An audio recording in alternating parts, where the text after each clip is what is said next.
Olha o pequeno Daniel. Brincando ali. Que coisa linda, olha aí. O Daniel, bonitão de papai. Olha aí. No quintal. Carro de brinquedo. Isso aqui é vida saudável. Tá vendo aí? Aqui é coisa de carro. Isso é o Daniel, olha aí, ó. Olha o Dick. E um taquinho de bode assando ali. Olha o Dick. É isso aí. Muito bem, Daniel.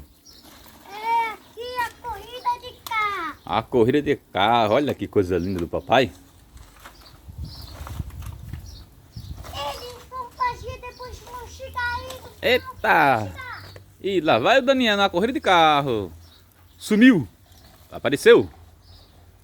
É isso aí. Chegou o Daniel. Quem ganhou? O azul foi? O azul foi, pai. É isso aqui. Vou mostrar o quintal, ó. Maravilha aqui.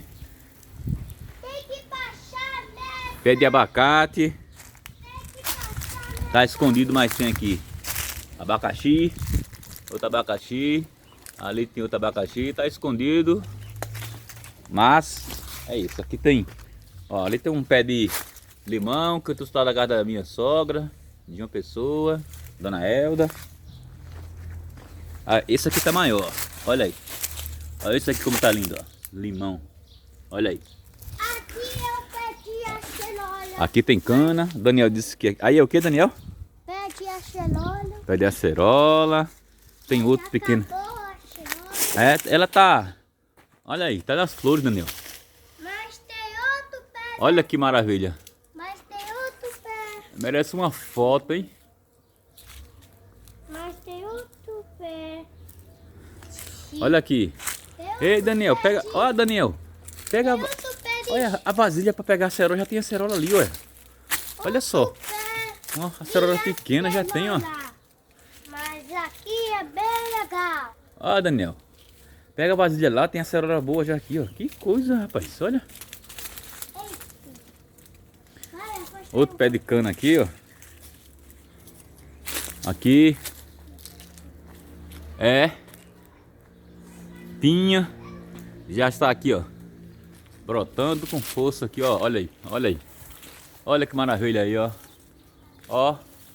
Olha aí, ó. Tá vendo aí? Olha aí, é pinha. A gente chama pinha, mas na Paraíba chama fruta do conde. Na minha cidade onde eu fui criado. Ali tem três pés de coqueiros, ó, três. Um mamão aqui. Tem galinha aqui. E tem outra galinha aqui encerrando. Aqui, olha aí, são os pés de flores de meu amor. As plantas, né? E tem uma galinha gordinha aqui, ó. Tá dormindo. E daqui a pouco o bode sai.